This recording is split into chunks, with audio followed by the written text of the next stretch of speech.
salam sejahtera untuk kita semua. Perkenalkan, nama saya Ida Nur Aini, SEMSC. Saya adalah salah satu staf pengajar dari jurusan Pendidikan Ekonomi Fakultas Ekonomika dan Bisnis Universitas Negeri Semarang.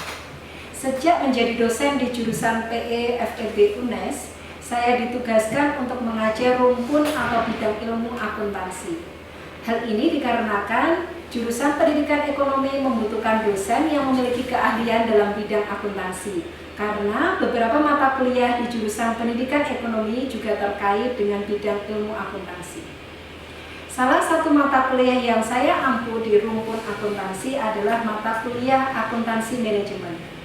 Di FEB UNES, mata kuliah ini ditujukan untuk mahasiswa strata 1 jurusan Pendidikan Ekonomi Program Studi Pendidikan Akuntansi di semester 5. Mata kuliah akuntansi manajemen merupakan mata kuliah yang dirancang untuk menyiapkan mahasiswa menjadi akuntan manajemen dan manajer di era persaingan global. Pada akhir kuliah, capaian pembelajaran lulusan yang diharapkan adalah mahasiswa mampu untuk mengekstrak, menyusun, menyajikan, dan memanfaatkan informasi baik yang bersifat finansial maupun non-finansial dalam proses penting fungsi seorang akuntan manajemen, yakni dalam hal perencanaan, pengendalian, dan pengambilan keputusan, namun hanya pada keputusan yang sifatnya jangka pendek. Karena fokus area keputusan dari seorang akuntan manajemen adalah jangka pendek, maka tidak mengherankan apabila sebagian besar materi dari mata kuliah akuntansi manajemen ini masih bersifat sangat teknis. Lingkup topik yang akan dipelajari oleh mahasiswa pada mata kuliah akuntansi manajemen utamanya menggunakan referensi buku dari Hansen Mowen Hayter berjudul Cornerstones of Managerial Accounting. Topik-topik yang nantinya akan dipelajari oleh mahasiswa pada mata kuliah ini diantaranya pertemuan pertama ruang lingkup akuntansi manajemen, kemudian yang kedua pengantar akuntansi manajemen, yang ketiga konsep dasar akuntansi manajemen, yang keempat perilaku biaya aktivitas, yang kelima analisis biaya volume laba, yang keenam perhitungan biaya pesanan, yang ketujuh perhitungan biaya proses, pertemuan ke-8 perhitungan biaya berdasarkan aktivitas, dan yang ke-9 adalah ujian tengah semester. Dilanjutkan pertemuan 10 biaya absorpsi, biaya variabel dan manajemen persediaan, yang ke-11 perencanaan laba dan penganggaran, yang ke-12 biaya standar, yang ke-13 evaluasi kinerja dalam perusahaan yang terdesentralisasi, yang ke-14 pengambilan keputusan taktis, yang ke-15 keputusan investasi model, dan yang terakhir pertemuan 16 adalah ujian akhir semester. Sehingga nantinya total mahasiswa akan menempuh perkuliahan selama 16 kali pertemuan dengan rincian 8 kali tatap muka sebelum UTS, 1 kali UTS, 6 kali tatap muka setelah UTS, 1 kali UAS. Bentuk pembelajaran mata kuliah ini adalah daring dan luring tergantung situasi dan kondisi yang terjadi. Untuk daring, kami memanfaatkan Zoom atau Google Meet yang sudah terembededkan dalam Elena UNES. Elena merupakan platform e-learning dari Universitas Negeri Semarang. Namun demikian, meski perkuliahan dilaksanakan secara luring, saya tetap memanfaatkan fitur-fitur yang ada di Elena UNES untuk memudahkan proses pembelajaran mahasiswa, dimulai dari penugasan, pemberian materi, kehadiran, kemudian RPS pun juga sudah kami embededkan dengan Elena UNES. Terkait asesmen sistem dari mata kuliah seperti yang sudah tertera di RPS, terdiri dari aktivitas partisipatif 25%, hasil proyek 25%, penugasan 10%, kuis 10%, UTS 15%, dan UAS 15%. Pengumpulan tugas menjadi wajib agar mahasiswa memiliki kesadaran untuk mempelajari materi sebelum perkuliahan berlangsung dan sebagai evaluasi pemahaman setelah perkuliahan. Sedangkan terkait kuis yang akan ditempuh oleh mahasiswa adalah total kuis sebanyak 2 kali yang bersifat insidental. Bentuk kuis dan ujian diberikan dengan pendekatan mixed method, di mana pengerjaan soal akan diakses dan dijawab via Elena maupun platform lain, namun mahasiswa tetap harus hadir secara luring di kampus. Jenis pertanyaannya adalah pilihan ganda yang jumlahnya cukup banyak, namun harus dikerjakan dalam waktu yang singkat. Metode perkuliahan pada mata kuliah ini disajikan dalam bentuk klasikal dan fokus pada pembahasan kasus latihan. Hal ini dikarenakan kembali lagi sifat mata kuliah akuntansi manajemen ini yang begitu teknis. Pada pembahasan kasus pun saya selalu memberikan kesempatan kepada mahasiswa untuk menjadi pembahas selanjutnya diikuti dengan diskusi bersama. Kegiatan ini juga merupakan sarana bagi saya untuk memberikan nilai keaktifan. Inovasi pembelajaran yang dilakukan pada mata kuliah ini adalah dengan melakukan post-test secara rutin di setiap akhir sesi perkuliahan. Hal ini saya lakukan karena saya menemui masalah di mana mahasiswa masih mengalami kesulitan dalam memahami dengan cepat konsep yang baru saja diajarkan. Selain itu, hasil kuis yang dikerjakan oleh mahasiswa pun masih condong berada dalam rentang nilai yang kurang memuaskan. Platform yang saya gunakan adalah Quizzes, dikarenakan fiturnya yang begitu fun dan interaktif, serta memaksa mahasiswa untuk mampu berpikir secara cepat dan tepat dalam waktu yang singkat. Kemudian, mahasiswa bagi peraih 3 nilai tertinggi dari saya akan mendapatkan tambahan poin nilai untuk keaktifan. Setiap satu soal ditayangkan, langsung saya akan membahas, sehingga di sini terjadi redundansi penjelasan kembali. Setelah saya evaluasi, inovasi pembelajaran menggunakan Quizzes ternyata mampu meningkatkan nilai rata kuis dan ujian mahasiswa. Oke, setelah ini saya akan menayangkan video pembelajaran saya di kelas pada mata kuliah Akuntansi Manajemen pertemuan keempat, yakni topik perilaku biaya aktivitas. Assalamualaikum warahmatullahi wabarakatuh. Oke, selamat pagi semuanya. Bagaimana kabarnya hari ini? Oke, kita berjumpa lagi di mata kuliah Akuntansi Manajemen ya. Hari ini kita akan membahas mengenai materi apa, teman-teman? Iya, betul, perilaku biaya. Oke, sebelum memulai perkuliahan, marilah kita berdoa terlebih dahulu. Menurut agama dan kepercayaan masing-masing, berdoa disilakan.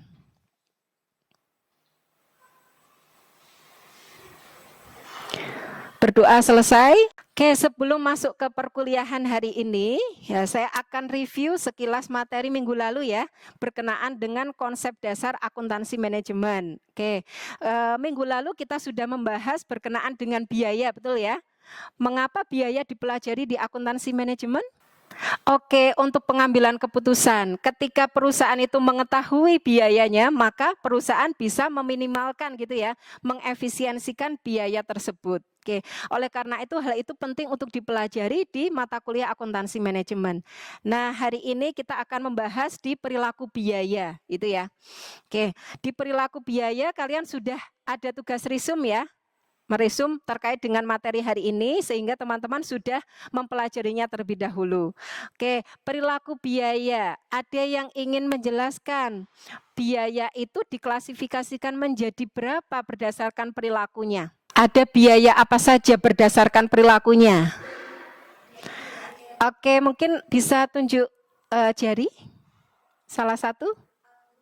Oke, namanya Mbak? Oke, Mbak Dewisma, silakan.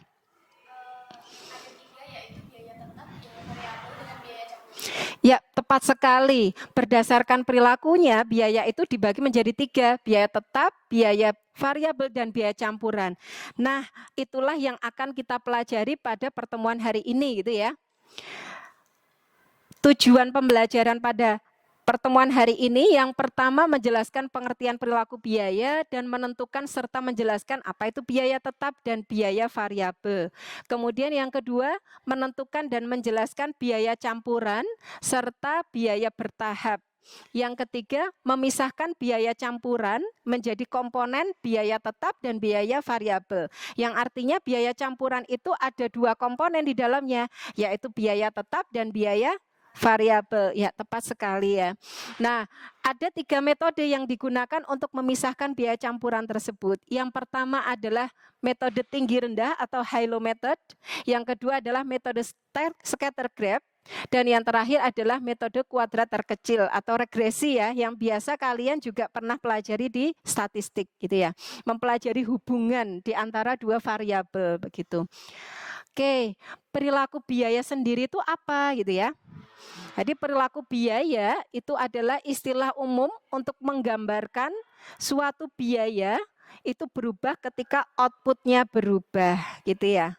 Nah, bagaimana sifat dari perilaku biaya untuk biaya tetap? Kalau biaya tetap berarti bagaimana?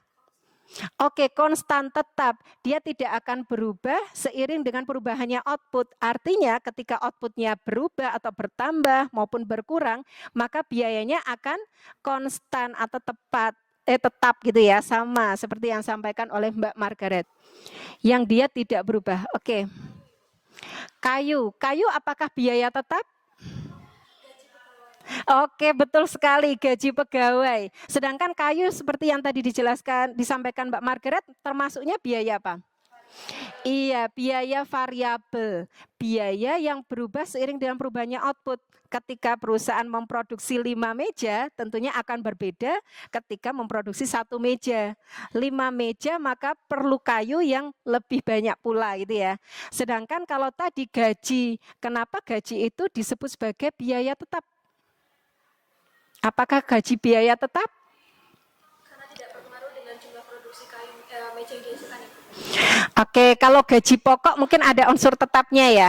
Tapi kalau gaji untuk pegawai yang memproduksi, semakin banyak jam kerjanya, maka semakin besar pula gajinya gitu ya. Nah, contoh lain biaya tetap apa? Biaya sewa. Bagaimana ini? Bisa dijelaskan biaya sewa? Kalau biaya sewa kan biasanya kita ambilnya per tahun ya Bu. Jadi Ya. dari per tahun itu tidak berubah. Oke, Mbak siapa? Mbak Yulia. Seperti yang disampaikan Mbak Yulia ya, biaya sewa itu adalah biaya tetap. Artinya perusahaan kemudian menyewa 1 tahun gitu ya. Mau produksinya 0 ataupun mau memproduksi 1000 unit, maka tetap biaya sewanya sebesar itu ya. Tidak bisa nego dengan pemilik bangunan itu ya, pemilik gedung. Saya ini tidak memproduksi, maka saya tidak usah bayar ya, kan tidak seperti itu ya, tetapi sudah ada kontrak ya di situ ya. Nah, yang menjadi persoalan adalah biaya campuran gitu ya. Karena biaya campuran itu dia akan ada komponen biaya tetap dan biaya variabelnya. Oke, biaya campuran berarti ada komponen biaya tetap dan biaya variabel. Contohnya tadi sepertinya gaji itu termasuk ya. Karena gaji ada komponen tetap dan variabel. Ketika perusahaan itu sudah menetapkan gaji pokok, maka perusahaan tetap harus menggaji sebesar gaji pokoknya. Meskipun karyawan tersebut mungkin cuti gitu ya. Sedangkan unsur variabelnya di mana? Betul sekali, lembur. Semakin banyak lemburnya, maka gaji seorang pegawai itu semakin besar. Gaji pokok plus besaran lemburnya, gitu ya. Nah, itu adalah biaya campuran. Oke, kita akan bahas satu persatu ya. Masuk ke biaya tetap terlebih dahulu. Ini adalah salah satu perusahaan gitu ya, namanya Golek Komputer, di mana dia memproduksi komputer ya. Produksi komputer itu ada biaya supervisi, orang yang mengawasi ya jalannya produksi. Nah, biaya supervisi ini tetap ya. Artinya mau produksinya 20.000 unit, mau produksi 50.000 unit, ini tetap sebesar berapa? $32.000. Pertanyaan sampai di sini? Cukup ya, kita bisa lanjutkan pada biaya tetap, macam dari biaya tetap ya. Ada 2, biaya tetap diskresi dan biaya tetap berkomitmen. Artinya biaya diskresi itu berarti biaya tetap yang tergantung pada keputusan manajemen. Kan bisa tergantung dari keputusan manajemen ya. Mau biaya iklannya sebesar berapa itu tergantung keputusan dari pihak manajemen. Sedangkan biaya sewa ini tidak bisa ya terkait dengan pihak luar. Artinya ini tidak bisa bergantung pada keputusan manajemen karena melibatkan kontrak jangka panjang dengan pihak lain. Gitu. Oke, sekarang pada biaya variabel. Kalau tadi biaya tetap itu biaya yang tetap sama totalnya ya. tidak berubah seiring dengan perubahannya output, sedangkan biaya variabel ini bergantung pada perubahan output. Semakin besar outputnya, semakin besar pula biayanya. Seperti tadi contohnya kayu gitu ya. Nah, grafiknya seperti ini teman-teman. Ketika perusahaan tidak memproduksi barang, misalnya tidak produksi meja, maka perlu membeli kayu tidak? Mengeluarkan biaya kayu tidak? Iya, tentunya tidak gitu ya. Oke, jadi grafiknya seperti ini. Ini untuk grafik dari biaya variabel. Tingkat variabel dikali dengan jumlah output. Kalau outputnya 0, tentunya total biaya variabelnya 0 gitu ya. Oke. Nah, ini adalah biaya campuran. Tadi biaya campuran contohnya tadi adalah gaji ya, seperti yang disampaikan Mbak Margaret tadi. Kalau gaji, maka ketika perusahaan tidak memproduksi barang pun, perusahaan tetap mengeluarkan biaya sebesar gaji pokoknya ya. Nah, sebesar gaji pokoknya plus biaya variabel. Biaya variabelnya itu adalah lemburnya gitu ya. Nah, kalau ini contohnya terkait dengan overhead gitu ya. Misalnya adalah overhead perusahaan yang terdiri dari gaji pokok supervisor ditambah biaya perlengkapan. Semakin besar outputnya, perlengkapan yang dibutuhkan semakin besar pula. Begitu. Jelas ya teman-teman ya. Nah, yang menjadi permasalahan adalah bagaimana perusahaan itu memisahkan biaya campuran ini menjadi komponen biaya tetap dan biaya variabel. Nah, ada 3 metode ya. Yang pertama tinggi rendah, scatter graph, dan kuadrat terkecil. Oke, yang pertama dulu terkait dengan sebelum masuk ke metode ya. Nah, ini adalah rumus dari biaya campuran ya. Biaya tetap plus biaya variabel itu berarti tarif variabel dikali dengan output. Oke, sampai di sini ini perlu untuk diingat ya. Artinya biaya campuran ini biaya tetap ditambah dengan biaya variabelnya, komponen variabel. Menghitung dulu rumusnya. Total biaya tadi adalah biaya tetap ditambah dengan biaya variabel. Biaya tetapnya tentunya depresiasi ya. Mau ngeprint 1000 lembar, mau ngeprint 0 lembar gitu ya. Perusahaan tetap mengeluarkan biaya depresiasi. Oke, depresiasinya $250. Sedangkan biaya variabelnya berupa kertas dan juga tinta ya. Nah, kita hitung dulu kertas dan tinta itu berapa biayanya. Berarti kertas ya, kertas per halamannya atau per page-nya itu adalah $0,0035 dan untuk biaya tintanya $0,1 ya. Ini dijumlah, ini menjadi biaya variabelnya. Oke, nah ada 3 metode tadi. Masuk ke metode pertama adalah metode tinggi rendah. Dengan menggunakan metode tinggi rendah, maka perusahaan perlu membuat atau menentukan 2 titik gitu ya. 2 titik tertinggi dan terendah gitu ya. Tertinggi dan terendah itu berdasarkan outputnya atau pemicu biayanya gitu ya. Bukan berdasarkan biayanya tetapi pemicu. Mana dari bulan ini yang tertinggi, titik tertinggi? Ya, tepat sekali. Bulan Mei. Bulan Mei ini 500 perpindahan ya. Ini berkenaan dengan jumlah pemindahan bahan baku.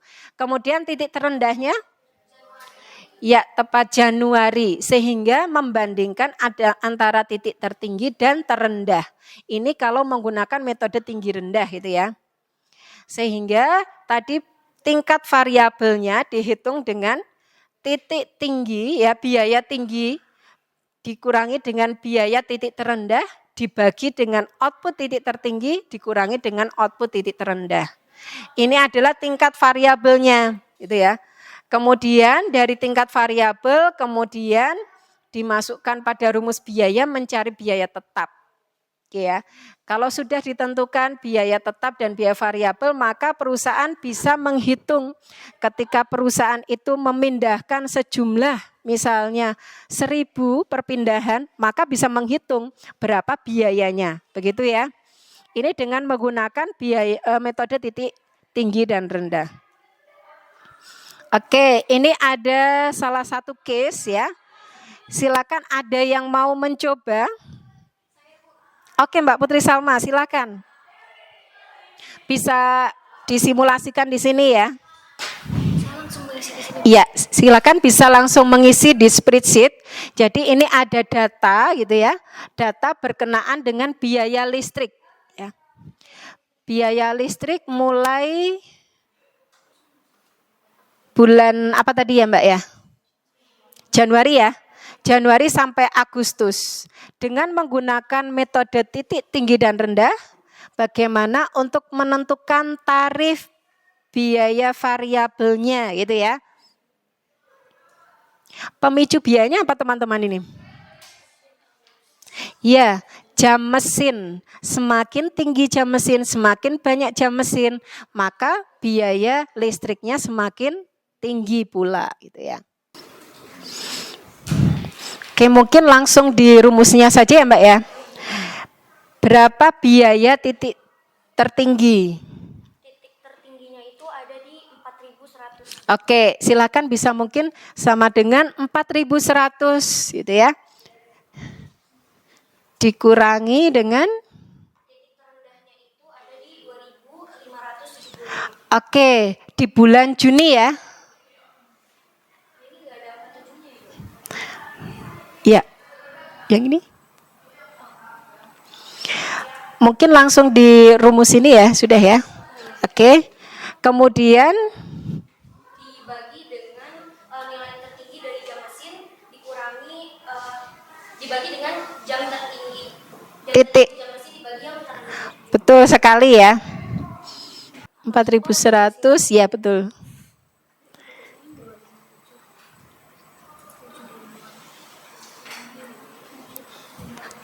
Tanpa spasi mungkin ya nih ya.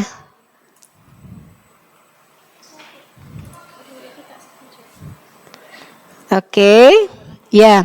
Kemudian di dalam kurung, betul, ya. Dibagi dengan per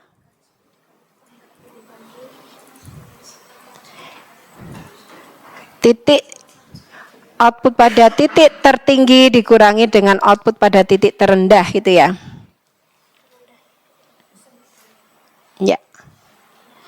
Enter. Oke, ini adalah tarif variabelnya ya. Oke, sekarang silakan Mbak Margaret untuk mencoba biaya tetap. Iya.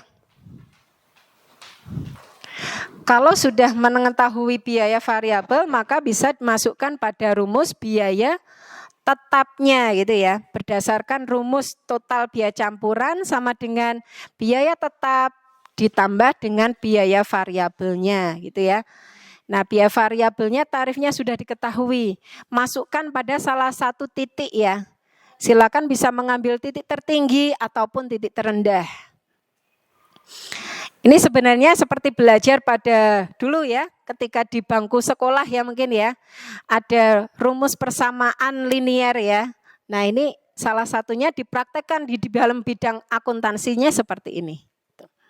Teman-teman, untuk terkait dengan fixed cost sendiri, sebagaimana tertulis dalam rumus bahwasanya rumusnya adalah fixed cost sama dengan total cost dikurangi variable rate dikalikan dengan function hours. Nah, dalam hal ini sebagai contoh untuk perhitungan, saya akan menggunakan dengan rumus dengan angka 4.100 dan juga function hours sebesar 600. Maka tinggal dimasukkan saja untuk perhitungan fixed cost sama dengan 4.100 dolar dikurangi dengan tadi yang telah dihitung oleh Mbak Putri Salma 6,10 yaitu sebesar variable rate dikalikan dengan 4.600.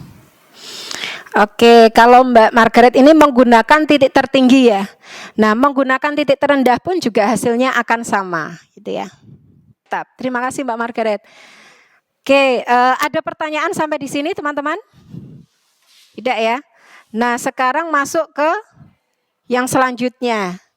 Ini kalau menggunakan titik tinggi dan rendah. Selanjutnya, ketika menggunakan scatter graph bagaimana? Nih ya. Ini menggunakan scatter graph, artinya perusahaan perlu untuk menentukan titik-titik itu penggambarannya seperti apa gitu ya. Seperti terlihat di grafik ini. Nah, langkah yang pertama adalah menghubungkan antara variabel satu dengan variabel lainnya gitu ya. Artinya variabel independennya yang mempengaruhi dan yang dipengaruhi gitu ya. Ini ada di grafik yang pertama A. Kemudian yang B ini menentukan garisnya. Tapi kalau ini kan menggunakan titik tertinggi dan terendah, ternyata tidak mewakili keseluruhan titik. Oleh karena itu di metode scatter graph ini berdasarkan pada judgement atau penilaian dari subjektivitas manajemen. Artinya ini perkiraan, bisa saja satu orang Mas Zikir dengan Mbak Yulia ini akan berbeda garisnya. Ya, jadi ini berdasarkan subjektivitas ya. Ini menggunakan scatter graph. Nah, pada saat ini kita dimudahkan ya. Dimudahkan karena sudah ada rumus langsung ya kalau di Excel ya seperti ini ya. Tinggal insert, kemudian kita klik pada plot gitu ya, scatter plot. Ini sudah langsung terlihat titik-titiknya seperti apa gitu ya. Nah, dengan cara seperti ini perusahaan mampu melihat ada outlier atau tidak. Outlier itu berarti yang tidak sesuai dengan titik-titik yang lain ya, yang artinya menyimpang sendiri. Nah, ini menggunakan scatter plot. Nah, kemudian perusahaan bisa langsung menentukan garisnya seperti apa berdasarkan judgement gitu ya. Oke, kemudian yang terakhir ya. Metode yang terakhir adalah regresi. Nah, menggunakan regresi ini menjadi sebuah metode yang paling akurat ya. Kalau tadi ini kan subjektivitas, artinya satu orang dengan orang lain penilaiannya berbeda. Oke, belum ada. Kita lanjut ke kuis ya. Ini silakan bisa masuk ke kuisis. Ini untuk mengetahui apakah betul kalian sudah memahami atau belum. Nanti kita akan bahas satu persatu terkait dengan pertanyaan. Silakan bisa akses kuisis di perangkat masing-masing. Oke, nanti poin tertinggi akan mendapatkan reward berupa tambahan ya, tambahan dari partisipasi dari teman-teman itu ya. Oke, harusnya ini betul semuanya ya. Suraya masih ini ya, menjadi leader. Oke, masih ada yang biaya tetap dan biaya campuran ini. Bila jumlah penumpang pesawat output aktivitas, biaya konsumsi ini ketika penumpangnya 100 dan penumpangnya 1 kira-kira sama atau tidak? Berubah kan ya, artinya itu menjadi biaya variabel. Oke. Ini hitungan ya teman-teman ya, silakan bisa coret-coret.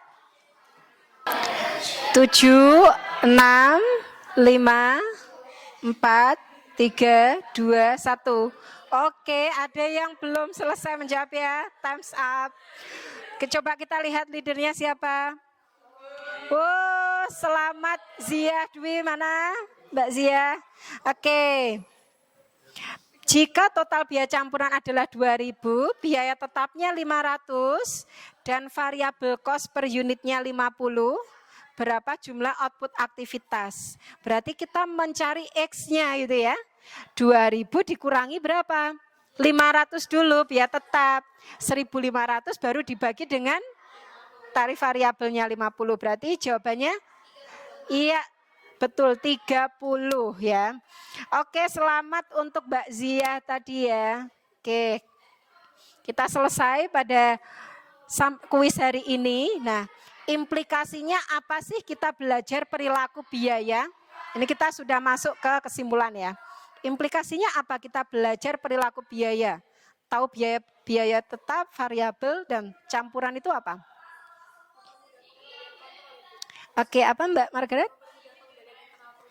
Bagaimana mempermudah pengendalian internal perusahaan terkait dengan terkait dengan pengambilan keputusan, perusahaan bisa mengontrol ya. Tepat sekali, mengontrol terkait dengan apa?